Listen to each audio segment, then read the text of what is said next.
Génération Éco. Bonjour à toutes et à tous, internautes et auditeurs de la planète Éco. Dans cet épisode, nous allons parler du fameux monde d'après. Et oui, c'est quelque chose que l'on peut lire et entendre depuis le confinement et la crise du Covid-19. Alors c'est un hors-série, une émission un peu spéciale parce que pas d'invité. Je suis ici en train d'enregistrer chez moi dans mon bureau à Angers. Vous pouvez voir un peu l'environnement si vous regardez la version vidéo. Aujourd'hui, je voulais surtout vous partager des réflexions et vous faire deux lectures d'édito de deux magazines que je trouve vraiment très intéressants et qui permettent justement de réfléchir à ce monde d'après. La première lecture provient du magazine Biocontact. L'édito est rédigé par Jean-Pierre Camot, qui est le directeur de la publication. Mensuel gratuit que vous pouvez trouver dans les magasins bio, alors pas tous malheureusement, mais dans certains. Alors il date de juin 2020, c'est celui de ce mois-ci. Le thème principal, c'est vers une société du tout numérique, Big Data ou Big Brother, un sujet qui moi me parle beaucoup vu que c'est mon domaine professionnel, le numérique. L'édito est intitulé « Le monde d'avant, le monde d'après ». Alors, voici ce que Jean-Pierre Camot écrit. C'était avant 2020. Une époque pas si lointaine. Les multinationales enflaient à vue d'œil au point de devenir plus puissantes que certains États. Nous avions pris l'habitude d'obtenir tout ce que nous désirions d'un simple clic, sans même comprendre que ces technologies numériques polluaient plus que le trafic aérien. La quête insatiable d'argent et de biens, de consommation, était notre principal horizon. Le ciel se voilait de tant de rejets toxiques que nous ne pouvions plus admirer les étoiles. Nos océans se souillaient de monceaux de déchets plastiques et les poissons, du moins ceux qui échappaient à la surpêche, en avalaient par milliards les plus petites particules. Nous poussions en toute quiétude notre caddie en quête d'aliments ultra transformés et vides de nutriments, pourvu qu'ils soient joliment emballés et bon marché. Plus sédentarisés que jamais, nous pensions que nos ennuis de santé résultaient, plutôt que de notre alimentation et de notre mode de vie déséquilibré, d'un malheureux hasard et qu'il fallait en faire taire les symptômes.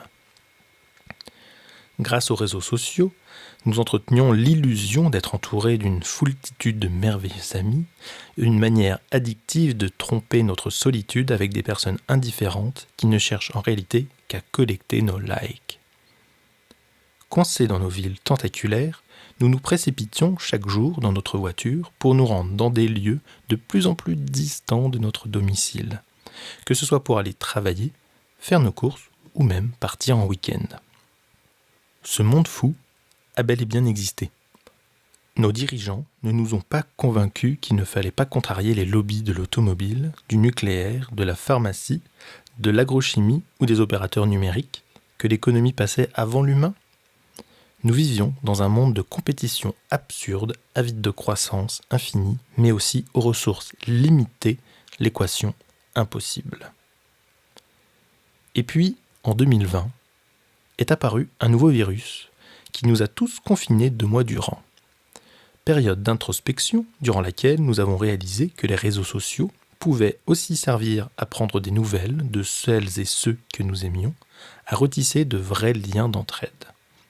Que nous pouvions revoir notre alimentation plus locale, plus bio, moins carnée, plus respectueuse de l'environnement et des producteurs.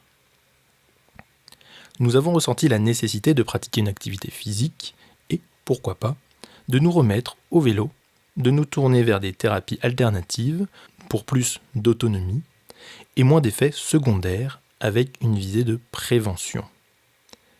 Nous avons envisagé de déménager peut-être un jour dans une région plus nature, loin du fracas des villes polluées.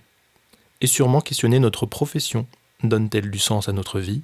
A-t-elle une réelle utilité sociale ? Rend-elle les gens plus épanouis, en meilleure santé ?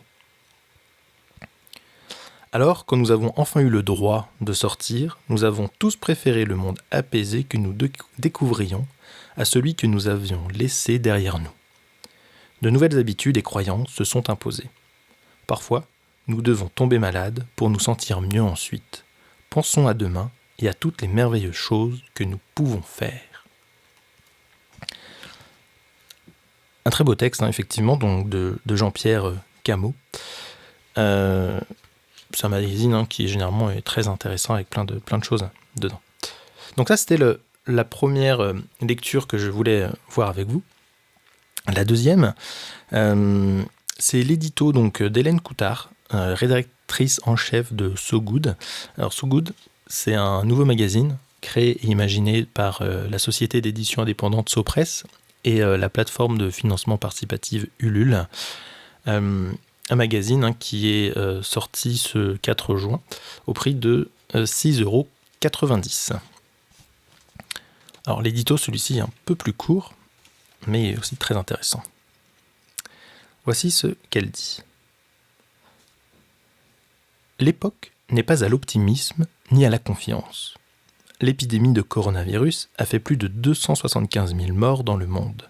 L'économie s'est partiellement effondrée et le confinement a fait ressurgir de nombreuses inégalités. Mais les chiffres ne mentent pas. Et, entre le 24 mars et le 4 avril, Google France a enregistré une explosion du nombre d'utilisateurs qui ont tapé « bonne nouvelle » dans leur moteur de recherche. Alors, ce premier numéro de So Good n'ignorera pas l'état du monde actuel, ni la crise sanitaire, ni l'urgence climatique.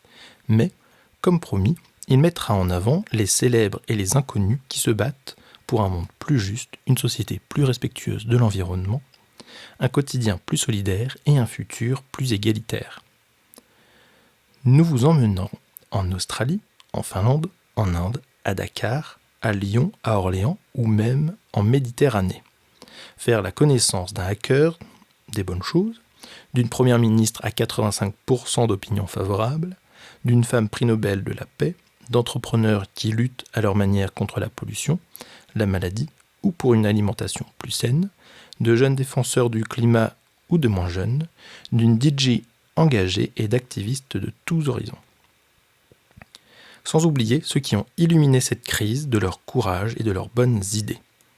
So Good entend raconter leur histoire simplement avec humanité et transparence, et n'a pas peur de défendre celles et ceux qui essaient et qui prennent le risque d'échouer pour recommencer.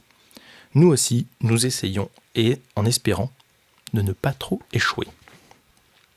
Donc voilà ce que Hélène Coutard dit dans So Good, magazine vraiment très intéressant, où j'ai eu l'opportunité, la chance plutôt même, de participer sur la plateforme Ulule, de cofinancer donc la sortie de ce magazine. Alors, que dire après ces deux éditos, Effectivement, à vrai dire, il y a deux postures qu'on peut avoir. La première, c'est effectivement la simplicité, la nature et la posture même de l'être humain qui va toujours voir la simplicité, c'est-à-dire ne rien faire, continuer comme avant, finalement, d'être fataliste. Voilà, tout simplement, quand on voit l'ampleur de la situation, on peut en s'angoisser vraiment, stresser énormément face à l'avenir qui nous attend, ou en tout cas ce que nous disent les scientifiques et certaines personnes. Ou alors on peut avoir cette posture optimiste. Alors effectivement, Hélène Coutard dans son édito commence par « l'époque n'est pas à l'optimisme ni à la confiance », certes, complètement d'accord, mais n'ayons pas peur aujourd'hui de se revendiquer écolo, animateur et acteur du changement, vraiment. Je citerai encore quelqu'un, Julien Vidal, peut-être que vous connaissez, donc le fondateur du mouvement Ça commence par moi, qui dans un de ses livres nous dit « Ce qui est sûr, c'est que si ça commence par chacun d'entre nous, c'est ensemble que le changement va vraiment opérer. » Vraiment dans la philosophie du mouvement Colibri, créé par Pierre Rabhi, pour ceux qui connaissent. Si vous écoutez ce podcast, je pense que vous connaissez Pierre Rabhi. Donc Julien Vidal, qui a écrit 2 livres, ça va changer avec vous, ici, aux éditions First. Et bien sûr, son premier livre, Ça commence par moi, aux éditions du Seuil. 2 très bons livres, alors qui peuvent faire un peu flipper, faut le dire. notamment les premières pages, quand on voit un peu l'état des lieux de notre planète et tout ce qui s'y passe avec des chiffres à l'appui. Le changement, de toute façon, et le monde d'après arrivera de toute façon forcément par le bas. À mon avis, il ne faut rien attendre des politiques, ou très peu, juste une poignée. En tout cas, ce qui m'intéresse aujourd'hui, c'est de pouvoir échanger, continuer de débattre avec vous sur, pourquoi pas, les réseaux sociaux ou lors d'échanges en visu. En tout cas, merci pour votre écoute. N'hésitez pas et bien sûr, pensez à vous abonner et à partager cet épisode. Et je vous dis à bientôt sur Génération Éco. T'as aimé cette vidéo ? Abonne-toi. Clique sur la petite clochette pour recevoir les dernières vidéos. Allez, vas-y, clique. N'oublie pas de commenter et de partager avec tes amis. À bientôt sur Génération Éco.